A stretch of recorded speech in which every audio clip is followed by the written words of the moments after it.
It's the English and English podcast. That's Brett. That's Eric. Yep. Don't talk over me. We almost messed it up. Yeah. We've been getting better about that. We're trying. It's something, I don't do it too often anymore. It's something I stopped last week. Yeah, I see what you're doing there. It's something really that doesn't bother about us. it. Yeah. God damn it. Right. We're used to talking and like knowing what the other person is going to say, so we don't need them to finish the sentence. Well, we're like two computers that can speak at two different channels. Like we can have in and output at the same time. It's not slowing us down, you know. But it can be cacophonous to someone listening. Yeah, exactly. Like I can both say what I'm saying and listen to the other guy saying it at the same time. Also, the English is renowned for cutting people off because we know what they're going to say. So we're like, all right, move on. I already know your argument. Like, let me destroy it right now. You told Brent. He told me. Yeah, exactly. It's also just our inherent superiority complex, I guess. Right. I don't need to hear what you're saying, son. We both need to be talking. Right. We each have talking sticks we're holding. Yeah, we're both holding talking sticks. And that means my penis. Well, our penis. We're not both holding your penis. We have one penis? Our penis? No, I mean our peni. Right. There you go. Just to be clear, no homo. No homo. All right. Well, probably the primary thing to talk about this week, as everything recently, is the campaign stuff. Primaries. Primary season. Primarily, which Donald Trump is poised to get the most votes in a Republican primary in the history of the country. Yeah. I think we were talking about this just a moment ago, but I think it's one of those cases where leading into a lot of people were talking about, like, you know, not seeing Trump doing that well and everything, and I think they just totally underestimated how many Americans were out there feeling that nobody represented them, and so they hadn't been involved in the political process for a generation. Well, they don't understand why he's doing well. They don't understand what he's doing. They don't understand anything about it. They're so disconnected. The Beltway leaders, the people, or not the Beltway, but the people in D.C. are in their bubble world, and all the pundits that advise them are in their bubble world. And all they see is, oh my God, he said that? That's so horrible. He's definitely going to do that would be a bad. faux pas amongst our circles. Well, your circles, everybody hates, right? Like the they majority don't even like each other. Right? Yeah, exactly. The majority of America does not like you or your leadership anymore. No one cares what some cuck thinks about. Right? Yeah. And you finally have someone who comes forward and saying putting the country first. Right. What's interesting is all along these same people always talk about how black people should vote for their own interests, how a certain minority group, gay people, should always vote for their self-interest. Right. And all these groups should vote for their self-interest. And like, they're black, they should want a black person.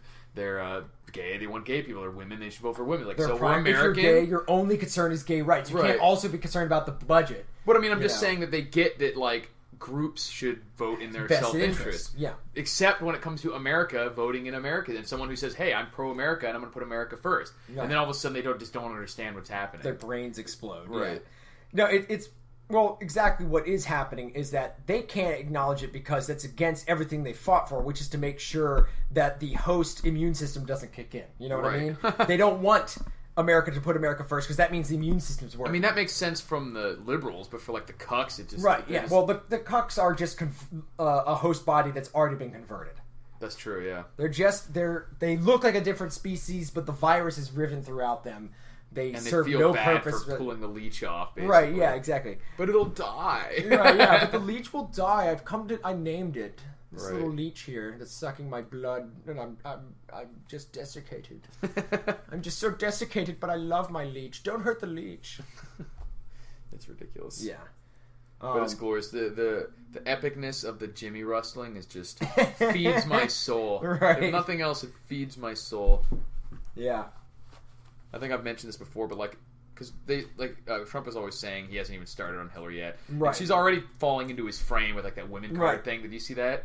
Oh, he's setting her up so bad for this drop kick that she can't even see it. Yeah, like that's another thing. Can't even see it coming. All the pundits, of course, who said that Trump would never make it this far, are also calling that he wouldn't stand a chance against Hillary. There needs to be like Cruz. Right. All the people who've been wrong for the past 7 months we're supposed to believe them about what's going to happen for the next 7 months. Right. And meanwhile, people like me who has actual money, who made my decision on what's going to happen months ago. People like Cernovich and Scott Adams. For those who don't know, you bet back when it was like 12-1 for Trump to even make it through the primaries. And I bet when it was about 6-1 to be the primary winner.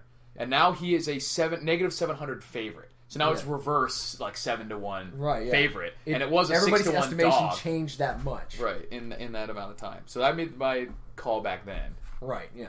And it's people like Scott Adams and Cernovich, but we're supposed to still listen to people who've been wrong the entire time. Right. But what's so funny about it is the reasons they're wrong. Like, to them, all they can see is the bona fides of being part of the in-group, the accepted, like I said, the accepted establishment part of Washington that, like, even though the liberals or the Democrats, I should say, is the more appropriate term. It's not liberals, it's Democrats. Not the Democratic Party. Sense, right.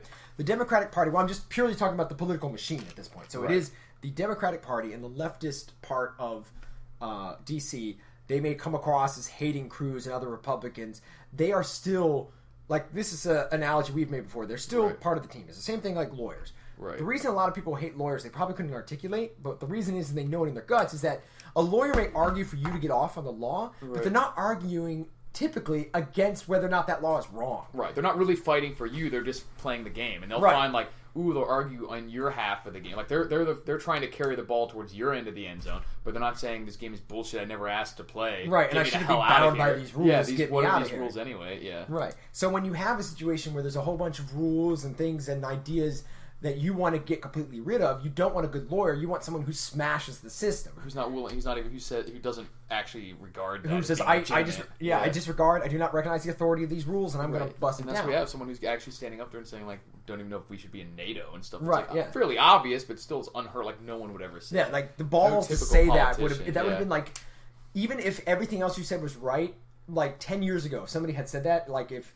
Bush or Obama or something, even like a leftist person who was all anti-war said, like, maybe we should get out of NATO. Everyone would be like, what the fuck is this guy talking about? It was like some sort of assumed sacred cow that we keep these commitments. Right. Well, because they're globalists. It's all about, like, they're not actually fighting for America. Right. Yeah.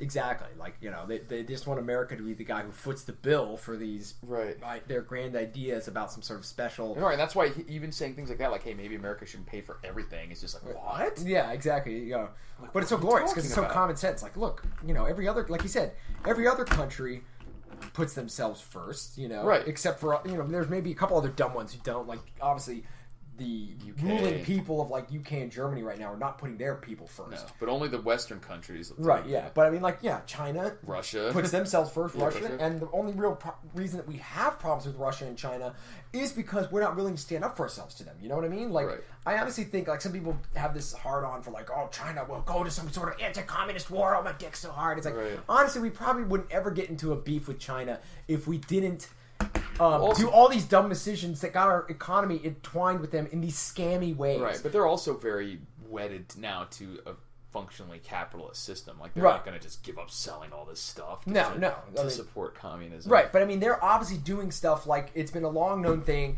They allow companies to produce there so that they can see how they do it and steal the plans. Right. And steal the technology. Reverse engineer the technology. Steal stuff that's under copyright law and all that kind of international copyright law and everything like that. And if we had actually bothered to, like, stand up for ourselves and our companies and their intellectual property rights and to discourage them from sending jobs over there in the first place, to make stuff as cheap as possible. Right. We'd probably be on a better footing with them, in terms of power position, but it probably would also make the relationship better, because it wouldn't be one of them thinking they have these dumb rubes that they would can be parasite as, like, adversarial. Right, yeah. It'd be like, like, it's something people misunderstand. A lot of times people misunderstand in life. They think if you are aggressive at all, it's just bad. Right. And they don't understand that, like, proving overall, that you can't be fucked with can actually make things more peaceful. Right. You know what I mean? Because then they won't try and fuck with you. And therefore, like, a lot of people will start fights because they think it will be easy to get away with something. Right. But that's even what Trump said in the latest Ford. One of the things he said was that our military is going to be so strong we'll never use it. Right, yeah, exactly. They misunderstand that concept of, like, sometimes the whole, like, if you want peace, prepare for war kind of concept. Where, like, a lot of times you don't have to go into a fight if it's clear to the other people that this is not going to be a pushover. It's going to be brutal, yeah. Right, and so now, of course, you do have to rein it in, because you get those people who just get a hard-on for, like, we've got all this military equipment, we've got to use it somewhere, let's intervene in the Middle East, like... Right. And you have to be that balanced person that, is not got some fetishist anti-military stance, but you don't have some fetishist pro-military stance either. You got to be a balanced person. You understand the power and purpose of aggression, but you don't have this, like, hard-on to make sure you prove... use tanks to prove how big your dick is, or something like that. Or to prove that, oh, Russia said this about me. Well, I'll show them when I airdrop one contingent of Marines. Like, okay, cool, yeah. The Marines will take over the whole country. You know, right, like, okay, yeah, okay, man. What do we have in the news? Yeah. Not a whole lot, honestly. News. I know we have Captain America coming out soon. Yep, I think that'll be cool. I'm cautiously optimistic. I mean, I'm not cautiously optimistic. I'm optimistic. I'm cautiously optimistic for it to be as glorious as I want it to be. Right, exactly. Because, like, the cool thing about the Civil War storyline of the comics, although I thought it ended poorly, it was really strong setup. And it was really cool. And this is one of those things that peeves me off when I see people who don't know the comics. Like, it was funny. I'll listen to some people and, like, movie reviewers on YouTube and stuff like that. And they'll be talking about, like, why isn't Captain America the pro-registration side? Like, I figured he'd be about taking orders. He's a soldier. It's like, no, that's not what being a soldier is. Right. It's not just, I take orders. I'm a robot. They made it very clear in the beginning movie and everything. Right. Like the whole point, freedom. It's about, he's actually about patriotism. I.e., not that he stands up for America just because... I stood up for America. It's that he believes in the original ideals of these and I think things. they did a good job in the first two movies. Right, yeah, exactly. Especially even the second one. Especially the second one when it's about, like, he comes to the future and he sees that you do things a different way now, and it's like, this isn't what I signed up to fight for. It's fear. Right, yeah, exactly. And so the comic book Civil War was very much that. It was like everybody who thought, you know, Captain America should be the one, like, so support your government, right? And he was like, no. Yeah. No, I support the truth. And like, you know, I support freedom and righteousness and fuck you guys. And so it was just like, yeah! You're like, damn right. Yeah, damn right. You know, sitting here being a super nerd, fist pumping after reading a comic book. Yeah, freedom!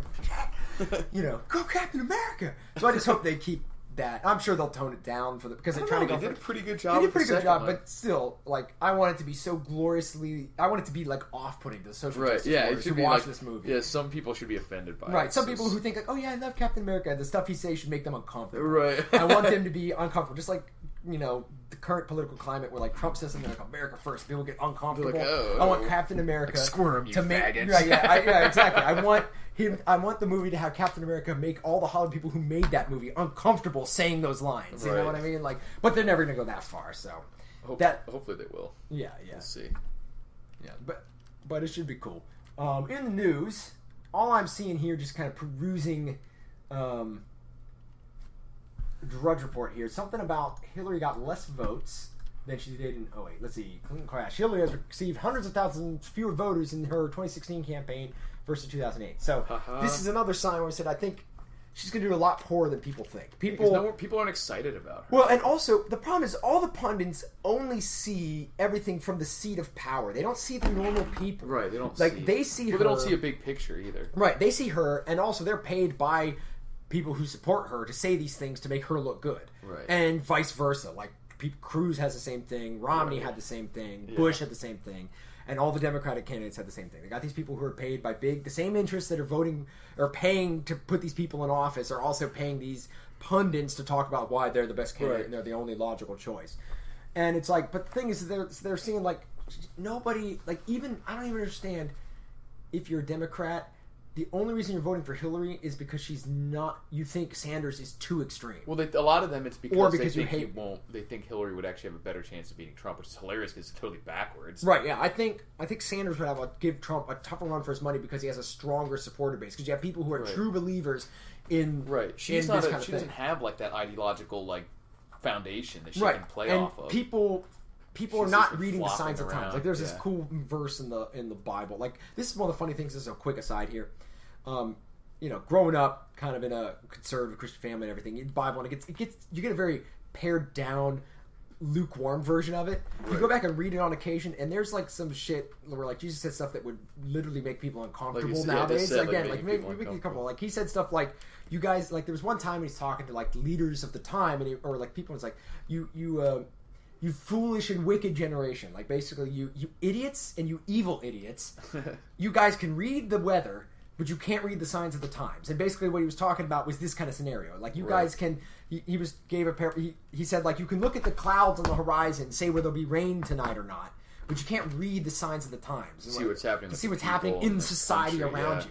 And he's like...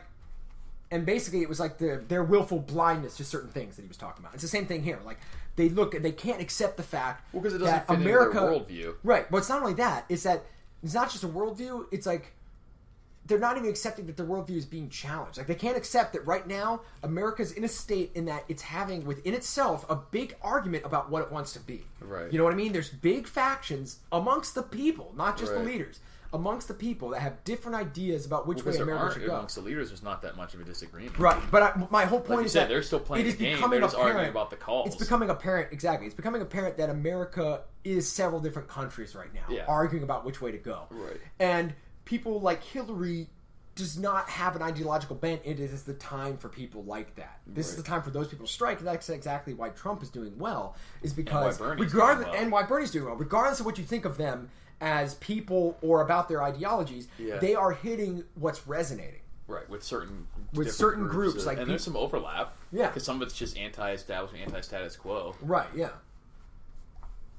So that's why it's funny to see them think that like she would actually do better. Right. They can't look, even though they realize that Bernie and Trump are doing well because of their anti-establishment bend, and people are feeling this anti-establishment wave. They still think the establishment straw stuffed animal here, like a fucking dead corpse propped up. It's going to do well. Like you just told me that success right now is dependent on this anti-establishment wave they're riding. But I mean, there's enough people out there that obviously she would be winning. I mean, even though there are some shenanigans, like I think she's legitimately getting more votes than Bernie Sanders too. But so there are these people out there, but they're not. It's not this majority. You know what I mean? Right. Yeah. Exactly. But I mean, it's the same reason she's not going to do as well as people think. It's the same reason that the other Republican candidates are not doing as well. People are tired of the same old people. Right. Exactly.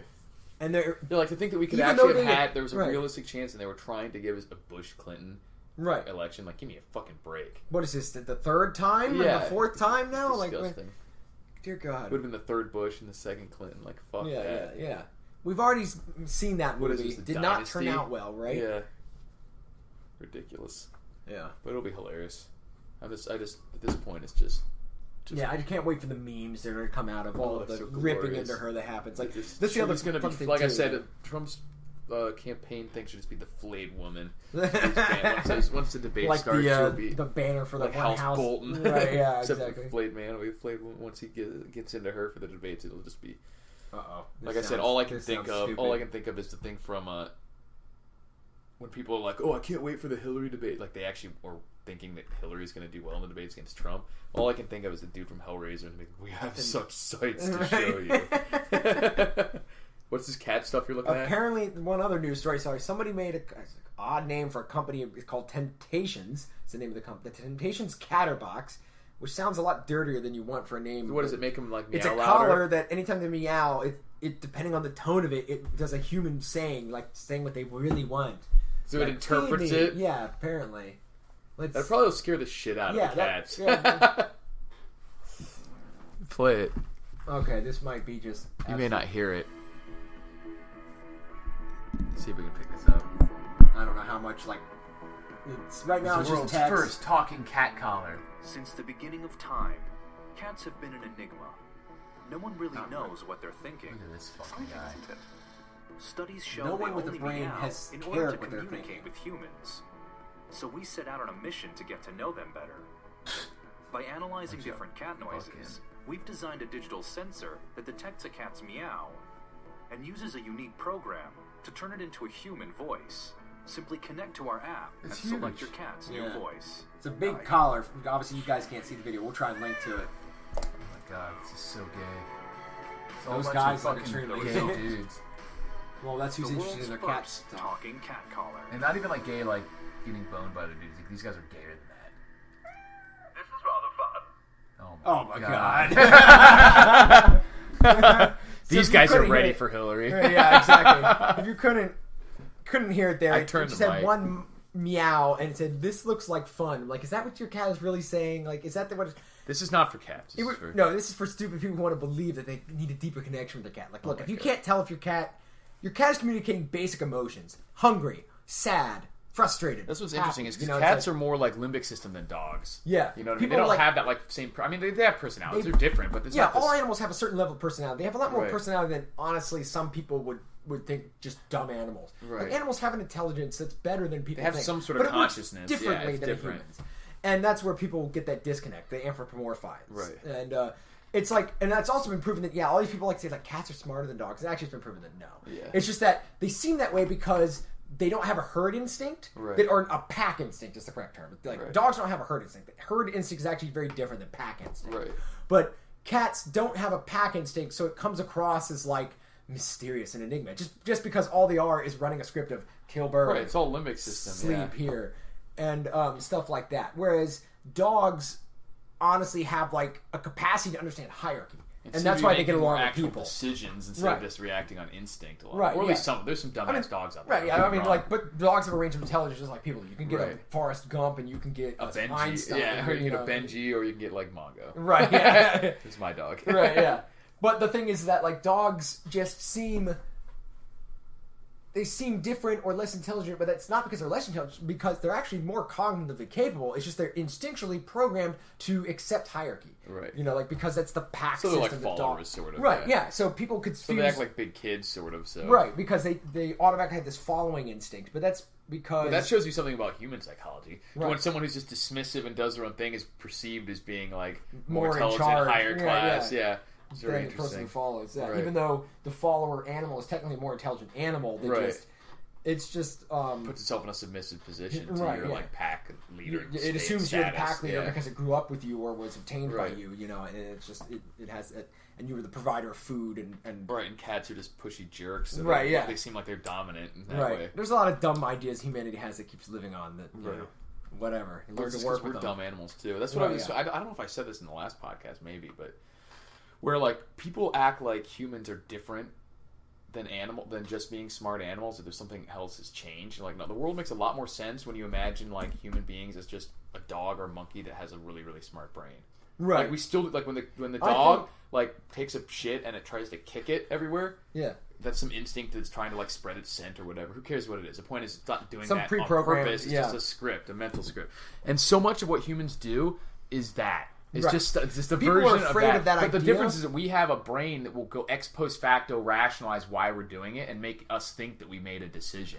Right. When really we just had it was an instinct. And the thing is that we can make decisions, so that's why it's confusing. Right. Because like there are things that we do make decisions back. But like people don't realize when they're just doing it because and When deciding they are. after the fact that that's what they really wanted to do because of this, and this. Sometimes you're running a script Right. and you don't know it, or you rationalize Right. it afterwards, as you said. And other times you are making an honest decision. Right. You got to be able to be honest with yourself about which is which, and it's very hard. Right. But a lot of the world makes more sense when you realize that people are just really, really smart dogs or gorillas. And also, we got to get rid of this idea that somehow makes us less. You know what I mean? Right. Like, If anything, like I said, it just is. You don't have to is. make a value statement about it. It just makes everything. It's a model that makes more sense. Right, yeah. You know like what I there's mean? a lot of us that is pre-programmed genetically. And people have always been scared of that because it gives them this sense of determinism, like I can never be more, I can never do Right, or anything. makes them think that they're like, yeah, I don't know what the problem with it is. But I mean, like... To me, I have a problem with not knowing the truth about the way the reality is. And that's what makes me feel like not knowing how it really works. Like, right. Yeah. Is it refusing to admit how the way things really work. Right, like, because if you know the rules of poker, you can learn to do work well. But if around you it. don't know the rules, how Then would you nothing even bet? makes sense. Like, you just like, just well, that lose doesn't make sense. constantly. Oh, I don't. This game is stupid. Right, yeah. But, well, I won't even go into because I could do a completely long, a super philosophical thing that there's a lot of interesting ideas that come out of that for me. Right. To sum them up shortly, I think that a lot of people, like I said, they get mad about the idea of like intelligence and behaviors being tied to genetics. Yeah. Because they make it think that I'm just a pre-programmed robot of some kind. Or that you're making a value statement about like which people are worth more. More, or right, something. yeah, Like, exactly. if you're dumb or that you're not worth as much. Right. It's stupid. Yeah, and stuff like that. And it's like, I think that just because a lot of us is genetics, I think like basically what it needs is we need a new idea of a soul. You know what I'm saying? Because like in Or the ancient consciousness, past, yeah. right? The ancient past philosophy was that you had a body and you had a soul, and your soul was kind of like your personality or your real self, and then it's turning out that your personality is a lot of actually your body, the genetic makeup, and so we need to have a new philosophical idea about what part of you is the essential It's you, really, yeah. and what part of you is the. Well, that's meat why I you. always describe the meat suit principle. Right. You know, like you have your brain and your mind are two separate things. Right. And both can affect the other. Right. You know what I mean? Like your mind, some of your thoughts will be your brain affecting your mind, but then at the same time, things like the way you think and the way you choose to like physically carry yourself, like consciously, those can also affect like your hormone levels and stuff. So it goes both ways. Right. Yeah. Exactly. There's a lot more interplay It's probably more like the Eastern religions where they have a lot of, that's why things like yoga and stuff came about, because like the mind-body connection was very realized it important. Back then, like, it could be taking your posture, your breathing affected even your spiritual self, not just your physical self. And now you have guys like Wim Hof showing that he can actually regulate his body's temperature consciously and stuff like that. Yeah. And it's not just him, like he's taught people to do this. Right, yeah, exactly. Which is incredible. Yeah, so I think... And his body's immune response and everything. It's incredible. Right. Yeah, so I think it's like... I think there's just a lot more interplay between your genetics, your physical form, and your... Like, I do believe there is something, soul, consciousness, whatever, more than just the meat you're made of, right? Because it's obvious that you can't just take a pile of human organs and it's alive because it's in the right configuration. Right. Something leaves the body when you die. It's not just the loss of electrical movement in your neurons. Right. Well, because the body can still be alive and the brain can be dead. Yeah, or exactly. I mean, the tissue can still be alive even. Right, but that's what I mean. You have a quote-unquote brain-dead person, a comatose person where there's no one's home, but the body is still going. Right. Yeah, maybe it's artificially assisted, but there's a way to keep the flesh moving without the consciousness there. Yeah, the meat suit's still there and it's still alive, living cells. Right. But that consciousness. But there's a lot more interplay between your. And I think it's different for each person too. I think some people maybe. I honestly think there's some people out there that are just like empty meat suits. That there is no like real consciousness there. They're just a very smart like animal, you know what I mean? Right, and so they can still talk, they can still make decisions, but there's no like deeper level consciousness there. And you can see that with some animals too. Like I think there's a spectrum, you know what I mean? Like you could look at a dog and see some of it just seems like a dog, and then others seem to have like an actual consciousness behind there, where it's like the meat suit is very limited. They're frustrated with the limits of the canine form, but you can tell that they're like almost trying to figure it out. Yeah, it was some yoga from ancient India who messed up his karma, and now he's a dog. Who knows? But he still has a high consciousness, and I think it's trapped. You could almost see like an overlap where like the lowest conscious humans are probably beneath the consciousness of but they're just much more capable physically. Like the human's meat suit is still way more high speed. Right. You know what I mean? It could be like the difference between like a driver and the car. Like the consciousness, the empty meat suit human is going to have a super high speed car, whereas the dog is like a tricycle or something. Right, so you may be like, no way, there's not even close, but that's not really. You're just looking at the raw physical capacity of the brain. Right. Yeah. You know exactly. What I mean? You're not looking at the consciousness. Like intelligence is different from consciousness because it's the raw physical capacity of the brain. Right. It's like the clock speed of the computer. Yeah, it's just whatever you physically can do. But wisdom is different than intelligence, because you can have somebody who can make all sorts of mental calculations fast because of their intelligence power, but they got no wisdom. They got no consciousness to understand. There's no dealing with like philosophical level issues and stuff. Yeah. Even if they're not necessarily good at it, but just like even just grasping that there's like a different there's no desire or grasp for it. But anyway, like I said, I wanted to keep that one short because that's a big, long... You could go forever on that shit. And it's mysteries of the universe are probably dry as shit to most people, so... Unless you take like an epic dose of DMT or something. Right, yeah, exactly. Heroic dose I see the serpent and it circles the world, you know. One with the universe, yeah. Yggdrasil, the world tree. Heroic doses of hallucinogens or something. Right, exactly. I sat down with Gabriel and smoked a toke on the correct term is to get spongled. Spongled? Is that what it's called? Yeah, look it up. There's actually a band called Spongle. Oh, yeah. So we were using it to mean like take a heroic dose of hallucinogenics and psychedelics, but it turns out that's actually what the word means. Urban Dictionary, spongled. Let's see. A term used to describe someone who's under the influence of a vast quantity of drugs, most commonly ecstasy or MDMA. Yeah, a heroic dose of drugs. Good God, man, those pills got me rather spongled. Yeah, but there's this crazy like weird kind of like new age deep house music or whatever, right? Yeah, or band called Spongled. Spongled. Never heard that before. Can't say I'm deep into the drug scene though, so that's why. But that's hilarious. I'm not either. A vast amount of drugs. It's specifically like a heroic amount of drugs. Something your body should not contain. You know, like vast amount. Yeah. Not just taking drugs, but like you're straight up spongled. That's entering my vocabulary now. Yeah. Oh, it's there. Yeah, spongled. Oh, and speaking of vocab, for some reason it had escaped me for many, many years that savory meant something a specific flavor palette. Beyond, I had it very much just with like meaning to savor, to savor. Like savory, it means delicious. Like very generic, but it just means good.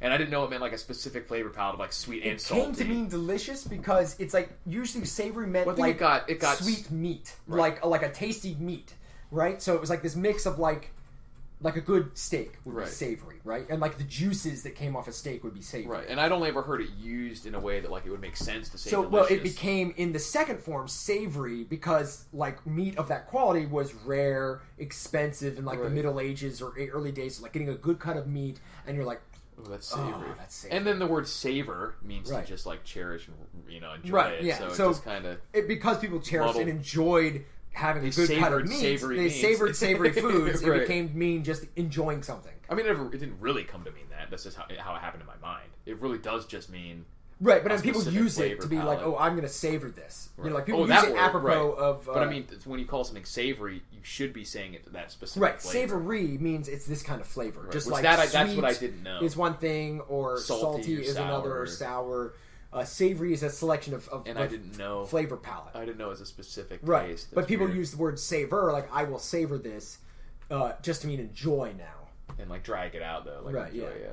But that was because people used to drag out and enjoy the savory foods. Yeah. I don't even know if they're honestly related in that way, but it makes sense if they are.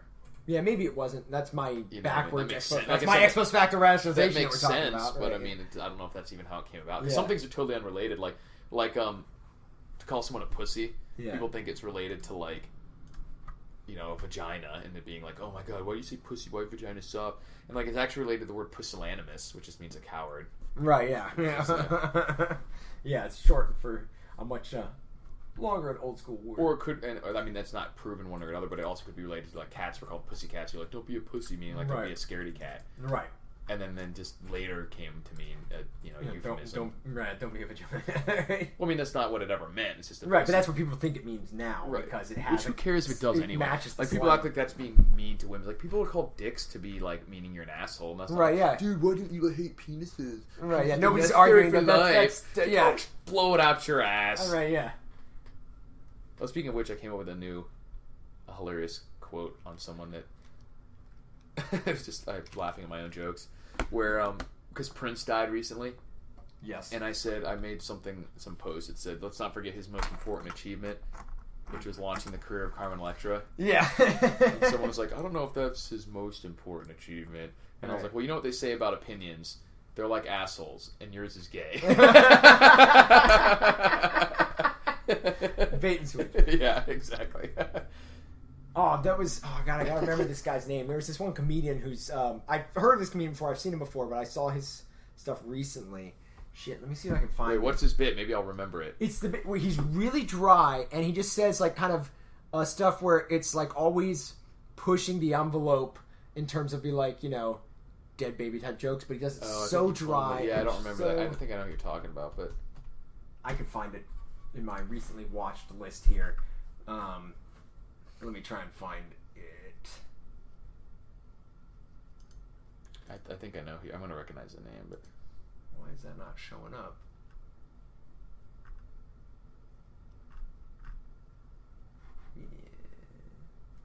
The name of his special was Thoughts and Prayers. I gotta find... I just can't search. Just hit search. Yeah, you're right. Prayers.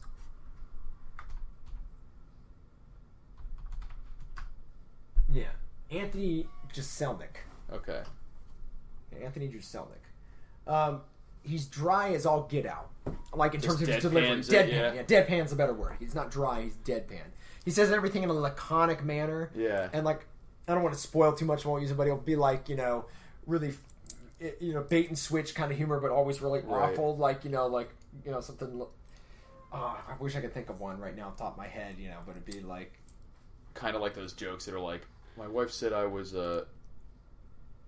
something. Like, it's a big word for an 8-year-old. Like those kind of jokes. Exactly. It'd be like, you twist it at the end. My mom would always get on me about this, and that, or like my dad would beat me, all the time whenever I got a bad report card, and so the next time I got a bad report card, I gave it to my mom instead. Right. So he beat her ass, like those kind of jokes. Right. I think that was one exactly opposite. Slightly different delivery, but that was the punchline. Like, instead of like, oh, I give it to mom so that because she won't be mean to you. No. So he'll beat her ass. Right.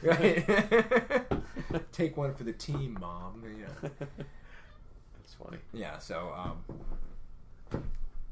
And it's one of the fun things about it is throughout the whole show he kind of taunts the audience with like, "Oh, you thought that one was too far? Right. Buckle in for this one." Right. And like, messes like with them. like I came to do one, and they said, Anthony, you can't do a show in San Francisco. It's one of the most PC states out there. He goes, not when I'm on stage.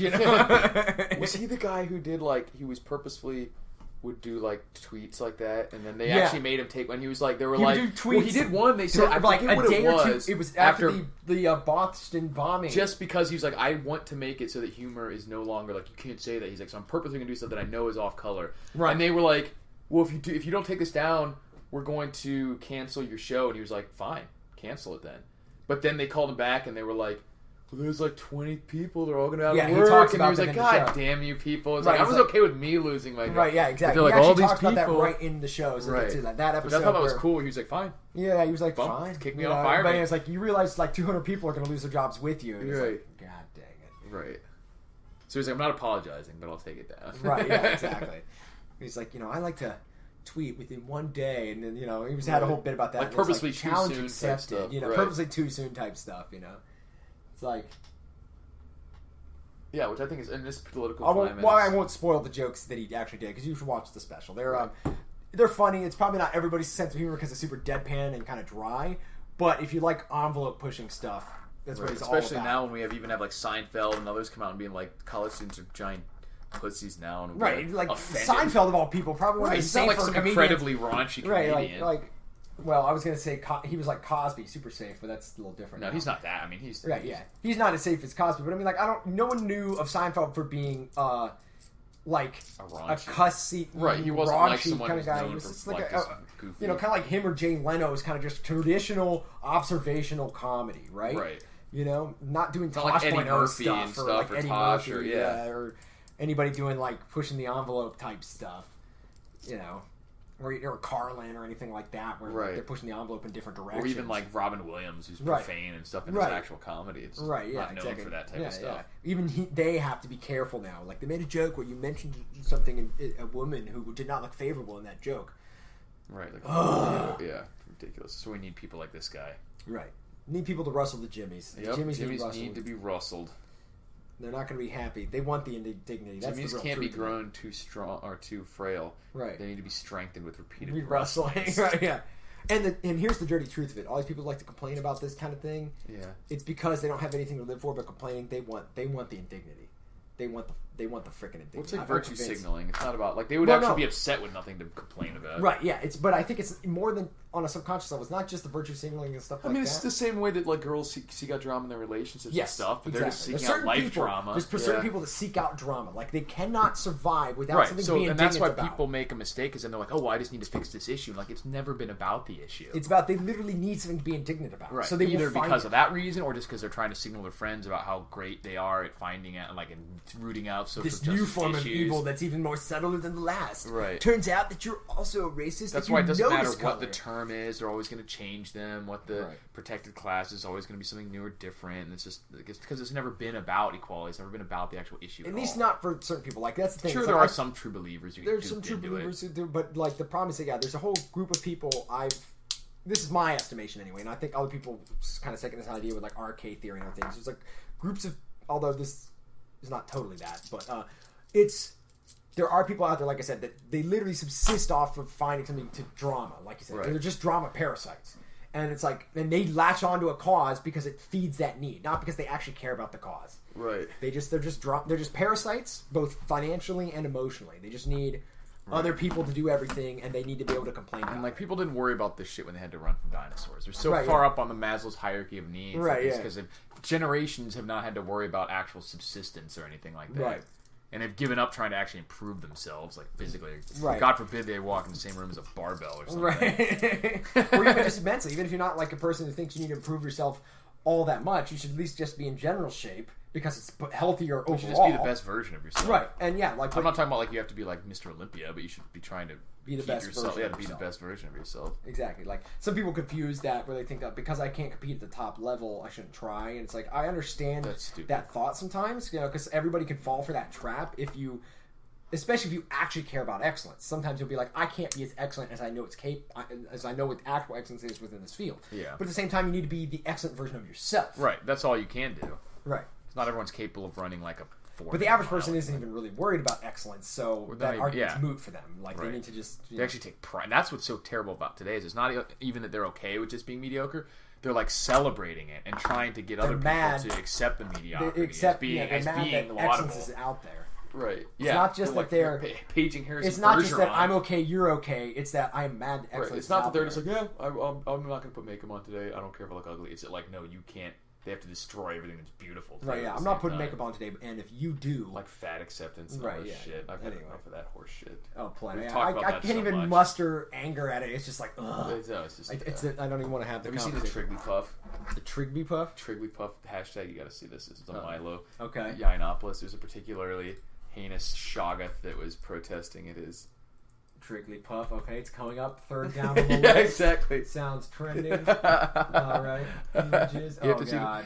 Which one here? Just any of the videos. Just videos. Yeah.